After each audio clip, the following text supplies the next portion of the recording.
To introduce our speakers. So first we have Dr. Foluke Adebisi from the School of Law at our very own university. She describes herself as a teacher of law, committed to exploring diversity in content, process and structure of education, especially in legal education. She explores the link between power structures, knowledge production, knowledge transmission, and inequalities in global society. She takes a special interest in legal education, and she thinks that this helps us see the deep association between law and society. She researches on legal education and higher education institutions and encourages the accurate study of Africa and the global South. We thank her for participating today, and she'll be talking to us about some meanings of decolonization from African legal thought. Thank you very much. Good afternoon, everyone. Can you hear me? Okay. I've got one of those microphones that don't like me. Thank you for that introduction, Sean. And thank you for inviting me. I'm really, really honored to be invited to come and talk about philosophy and decolonization, two things which I sometimes think I know nothing about. And the other advantage is that I can get out of not get out of it, I don't have to do it. I can stop marking for a while. So thank you very much for inviting me. So as you can see from my topic, slightly different from what's on the program. I think the program says something like the meaning of decolonization. I began writing a presentation and it went to possible meanings, and then it went to some possible meanings of decolonization within African legal thought. So you will see as I go along how, well, not confusing or confused I have become. But I will be exploring the meanings of decolonization within African legal thought using three paradigms of personhood, time, and space, or land, if we want to be more accurate about it. And at the very end, I will try and define decolonization, so not at the beginning, so my definition of decolonization, and then talk about what possible meanings we can find for decolonization. So I want to start with some caveats, which is what lawyers generally do anyway, and I will be very, very legal. I'm not a philosopher, okay? I want to make that very, very clear. I'm not a philosopher. I'm talking about African philosophy, but there is no single African philosophy. If you know anything about Africa, you would suspect that there are at least 1,000 or 2,000 African philosophies. So there is no single African philosophy, even though while I'm speaking, I will be talking about African philosophy.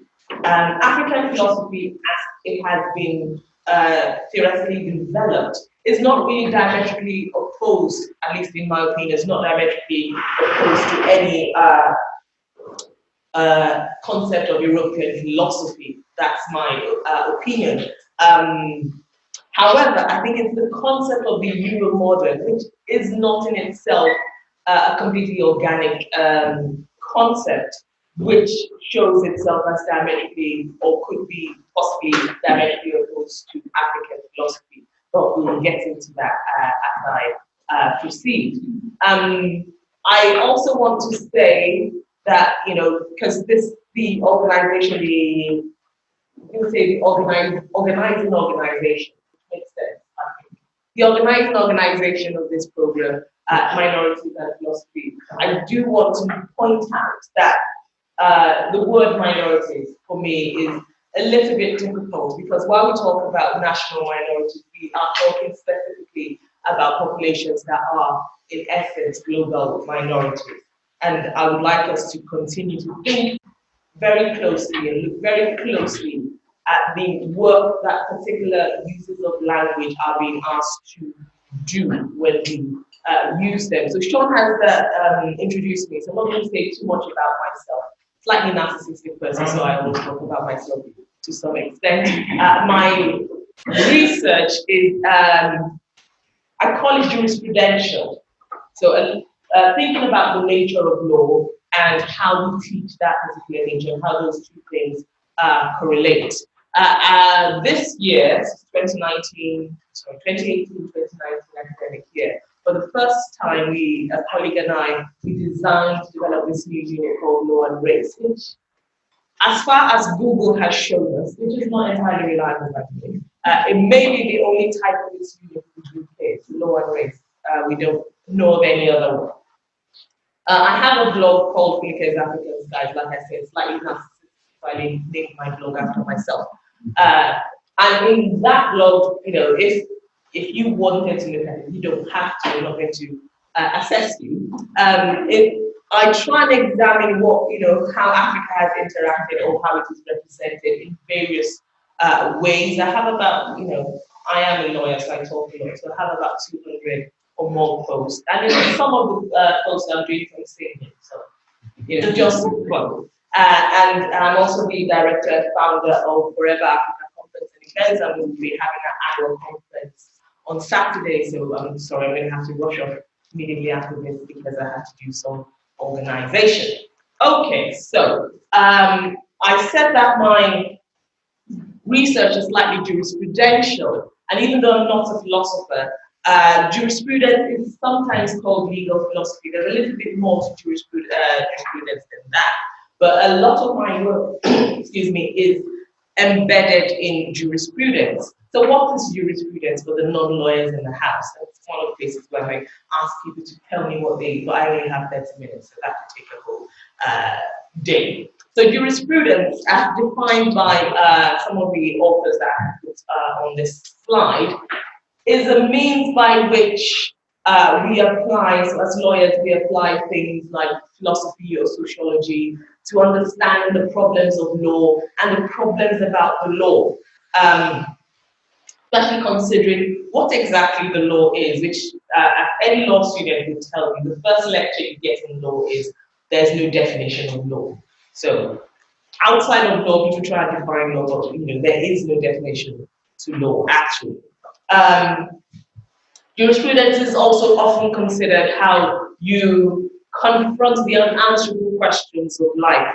So law is in some ways about controlling, maintaining some kind of social order. But how do you answer the questions surrounding those means or measures of control? To actually answer any questions within law, you have to think about law as something connected to society, connected to sociology or to philosophy, and which is why kind of like Polak's definition, or I would say illuminations about jurisprudence and philosophical thought. It says it plays a relevant role in solution of legal problems. The generative source of the law is the legal theory. So law arises from the theory which actually forms. It's kind of like a cycle. So in the nature of reality, in the elements of knowledge, in the requisites of morality, in the fulfillment of a good life, and in the objectives of social institutions. Now, like I said, a lot of people outside of law, we try and define law as usually a set of rules. That's what most people go with. But there is one definition which I particularly love, and this is a definition of Barack Obama, who himself was, well, still is a lawyer, once a lawyer, always a lawyer. Said the law is more than rules. He said the law is also memory. The law records a long-running conversation, a nation arguing with its conscience. And to sort of extend that definition a little bit wider, I would say the law records a long-running conversation of the world arguing with its conscience. So how does this apply to African, philosophies, or African, as I have put there, social legal philosophies? As my caveat says, there are many, they're different, they're not static. So one of the problems with understanding African philosophy is that people have sometimes considered them to be stuck in time. So we're going back to history to find African philosophy, where, in contrary to the idea that philosophy continues to develop, to evolve. But there's similarities between African philosophies. The other thing about African philosophy is that they're heavily influenced by the colonial encounter. So they have become reactive. They're reacting to this disruption. In many cases, there are philosophies that have been erased, that have become stagnated. A lot of the philosophies had almost socialist or communal sort of ideas about governance. As evidenced in the quotes that I have put there, the idea that governance is not meant just for control. Think about governance as put in place or enabled by law. If governance is not meant to control, then the laws surrounding, African customary laws or African jurisprudence, what exactly is the ontology of those laws? They would be different from what we consider to be, law as tool of social control. But the other thing we should also consider, as Femi Baba points out when it talks about hybridity, is the fact that the loss of languages and cultures has distorted the way in which African philosophies, African laws are articulated. So again, I ask us to think quite carefully about the work that we ask language to do. Words that mean something, do they transport within them certain ideas, certain concepts, certain philosophies? So, like I said, I'll be examining three main concepts to try and articulate or try and talk about some possible definition of decolonization within African legal thought. So the main one I'm focusing on here would be personhood. Now, the reason why, and I have written and done quite a lot of research on personhood, one of the reasons why I think personhood is really important to understanding disciplines, decolonization, and the possibility thereof, is the fact that disciplines, whatever your discipline is, it is mostly focused on something to do with humanity. But at the base of every discipline, according to Lewis Gordon, is a particular definition of person. How do we define person? And there is, I would say, some concept or some idea that a person can be defined in a very objective way. But different disciplines, different philosophies, different geographical, cultural philosophies have different understandings of who the person is. So if you want to decolonize the discipline, then you do need to focus to some extent on how a person is defined or the various ways in which personhood can be defined. In African philosophy or African philosophies, the way in which personhood is defined is very different, as John Beatty suggests. Rather than I think, therefore I am because we are, and since we are, therefore I am. So a person is constituted of, or is a person becomes a person because of the community in which they live in, which they contribute to. So the two sort of concepts we're thinking about when we're trying to define person or personhood within the African worldview, the concepts of being and the concept of belonging. You cannot be if you don't belong. And once you belong, you be. Ungrammatical, if that makes sense. So personhood is a constant state of becoming. So you don't just, it's not abstracted, you don't get born and then you are person. Although again, some caveats here, as Pitek has mentioned, African philosophers are quite notorious at smuggling Western thought into their philosophy.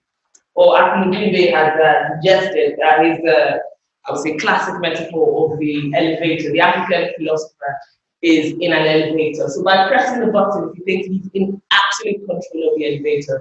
However, the technicians who actually created or constructed the thing are in control. So when we talk about African philosophies about personhood, we need to understand, this smuggling. So we tell the African story through a different language. So if a story has, say for example, a story about a person who has been developed in African, which is the Ghanaian language, we have to tell it in English. And therefore we smuggle in certain concepts which are foreign to that particular philosophy. So we should, as I say, pay close attention to what the language we use is actually doing. It's not just conveying, it is also conveying. I hope that makes sense. So there are different sort of contexts, and I'm not going to dwell too much on them because I suspect you may know a few of them. So there is Ubuntu, which is Southern African. The quality of, so it kind of defines the quality of being human. So like I said, when we talk about personhood, we're talking about a particular level of potentiality in becoming a person. Ujamaa is Eastern African, and that is a concept which is a product and a process, but it is embedded quite heavily in concepts of familyhood. A lot of it written by, so most of the writings on Ujamaa by Julius Nyerere, who was president of Tanzania, independence president. Again, if you read a lot of what he has written, heavily influenced by Western thought. There's a Yoruba concept of Omoluabi. Again, very much concept is you are a good person because you contribute to community, or you can only contribute to community because your community helps you to become that person who contributes to community. According to GHE, that's an African philosopher, he says that a person is a theomorphic being. So a human being or a person, as properly defined, is in some ways divine, and it sort of leads on to my next point about time and land. So we are linked in life, he says. We are linked in death. So when a person dies, we think that they still in some way live on, because people who share common blood relation never break away from one another. Skip down a little bit. So the Igbos of West Africa also, they have this concept called Unabike, which means that in togetherness there is strength. And the way in which, again, you think about the way in which these words, what they mean and what they then mean. So family, for example, is defined, or family, the word family is Zinaulo, which means outside and inside. So the family is not just one single sort of unit which is divorced from everything around it. A community, for example, is made of persons. And think about the Igbo name for a human person is Madu, which means the beauty or goodness of life. So the community and family is made of these persons. There is some beauty in togetherness. So, like I said, a lot of the African philosophies quite focused or predicated on the idea of community and there being strength or almost personhood in that community. African concepts of gender, I'm not going to dwell too much on that. The only thing I want to point out relating to this slide is the idea, some sort of idea, and this I find quite a lot of African philosophers and African scholars and African politicians talk about what are cultural African definitions of gender or sexuality. But a lot of what they articulate are Judeo-Christian ideas of gender and sexuality, or in some cases, Victorian. So quite a lot of people have written about African concepts of gender and sexuality, which is completely different from what seems to almost become, has become mainstream concepts. So the next concept which I want to look at is time. So if an African philosophy articulates a person as a being which is theomorphic, which is connected to community, which is not fragmented in time or space, which exists even after they die. The next question for me would be, what exactly is time? I'm a massive science fiction fan, by the way. I say that and people go, yeah, you don't look like someone who would be a science fiction, but I am a massive science fiction fan. And I think the concept of time in science fiction, I think is very imaginative, because we think of time as this thing which is linear. A question I asked some people a few days ago, I said, does time pass and are we stationary? Or is time stationary and we live through it? I don't know, but think about that. But there are different concepts of time. So there's this saying, I don't know where it's from, I've heard it in so many places that have been attributed to many people, that that's Western people, you have watches, but African people have time. So what controls what? Do you control time? Are you in charge of time, or are you controlled by time? As John Mbiti, who's probably the African philosopher who's written the most about time, said, African time, you're usually thinking time has a purpose. It's not just something that we live through. So usually you have the time for, the time to do something, or the time of something. And that also, it also talks about actual time. So actual time is the past and the present. That's time that has actually happened. The future is potential time. According to Marava, for example, in addition to these concepts of time, time is cyclical. So we don't just go through time, or Celia says, African time is a spiral that has linear and cyclical dimensions, which means we go round and round, but we also move forward. And you think about it, when we say, history repeats itself, how do we understand time?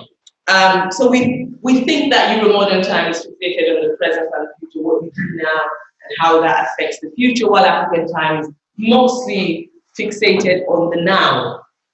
As St. Augustine of Hippo, who was Algerian, so I consider him an African philosopher, says time is, you've got a time present of things past, a time present of things present, and a time present of things future. So the most important thing is now. But currently there is an African sort of almost double consciousness about time. There's African time, but African time, or those who dwell in African time also know that they have to dwell in the Euro-modern time. So time is cyclical, and time is also linear at the same time. We live in the present, but we also have to plan for the future. Nahisi quote says that the defining feature of being drafted into blackness is the inescapable robbery of time. So that concept of having to live in a double consciousness of time also comes into play here. So if we're thinking about decolonization in terms of time, when exactly is decolonization headed to? So not where, but when. Because we know that the mere passage of time will not ensure justice, unless as time passes, we change. What exactly is a function of time being linear? So what do we change? We have to change what we do, who we are, and how we relate to each other, understanding that personhood is dynamic. Because as we're talking about decolonization, which I will define later, as we continue to have to talk about decolonization in 2019, it does seem evident to me that every time we exist in, colonization follows us. So time is cyclical. And every time we actually live in is colonial time. The third concept is land. That's a very interesting one to me because obviously lawyer. I practiced law in Nigeria for a bit, and most of my case law was on land, because that's the big, massive thing. You get a piece of land, you just anyway. So it took myself back to actually making some money. So in Euro-modern ontology, so legal ontology, essentially, land can be owned. And I think that's really interesting. Most of the things that we own, I would say almost every other thing that we own, laptops, cups, bags, cars, can be moved, can be controlled, but we own land. It's a very different type of property. The value of land in Euro-modern legal ontology is economic. So land is just about how much it will give you. But the concept of land, like the concept of time in African philosophy, is related to what it actually does for the people who use it. So African personhood and being revolve around the earth and all that works in it. the heavens, the waters, and all that live in it. So it cannot be privately owned. It's held in trust for the future generation. And it is also held as a kind of pledge taken from, or, that pledge given to the present generation by the past generation. So the concerns about, property or ideas of land are concerned with people's obligations towards one another, rather than the rights people have over that property. But these concepts of land, and I talked about practicing law and land in Nigeria. It's a very weird situation across Africa. There's different sorts of weird situations across Africa because of the way in which these two ideas, philosophies about land overlap. The idea that you can own land is overlapped with the idea that you don't own land. And they're both operating at the same time. So it is quite confusing. So how do you decolonize epistemologies, ontologies, and philosophies about land? Knowing, of course, that, as I said, everywhere we go, it does seem that colonization follows us. And everywhere we stand is colonial land. So what is decolonization?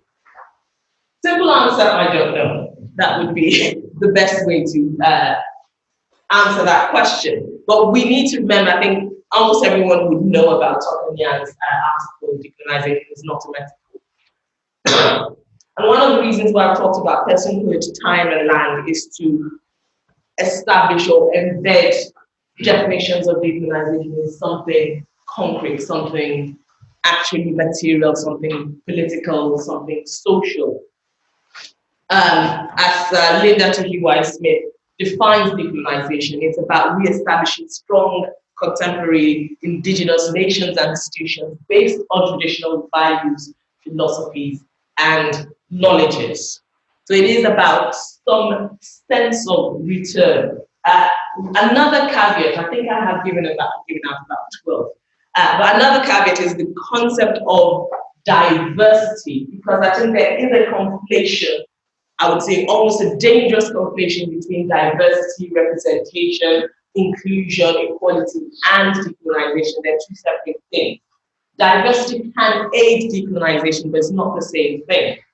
Okay? There is one of the problems with that conflation is the lack of distinction between epistemic and embodied difference. So the idea that if you enter into a space, you necessarily bring your world with you, and there's space within that space for the space that you bring with you. But what decolonization is suggesting is that the space in which you enter should be restructured so that the space that you bring with you will have space. I hope that's not too many spaces. And the idea is such that we avoided a kind of epistemic death. African philosophies or global South philosophies or philosophies which are not generally included in the universal, which I can rant on for about a few hours, but I'm not going to do that. As Lewis Gordon says, the Euromodern world's concept of modern says some people belong to the future, some people don't. But if you have no future, so if your philosophies have no future in this Euromodern world, what is the status of your present? And what is the meaning of your past? So what are some possible meanings? And I'm not going to go into much detail about, because I think I have explained the preceding points. But I think the meanings of decolonization, or some possible meanings, or some hints that African legal philosophies or social-legal philosophies can give us about moving forward with decolonization is understanding where and how people stand in relation to each other. How do we define who we are, who a person is, how a person becomes a person, how understanding where we stand in relation to time, in relation to land, what is the meaning of our past, what is the possibility of our future.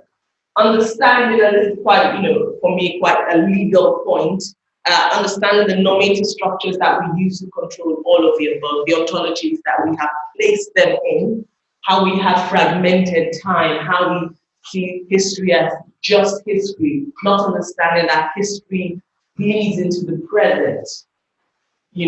My past is always going to be present in my future. So possible meanings of decolonization, how do we return? If we are undoing decolonization, as Kenyan says, how do we undo the land? How do we return it? So that it becomes not just commodity, but a part of our existence, a part of our personhood. How do we return time?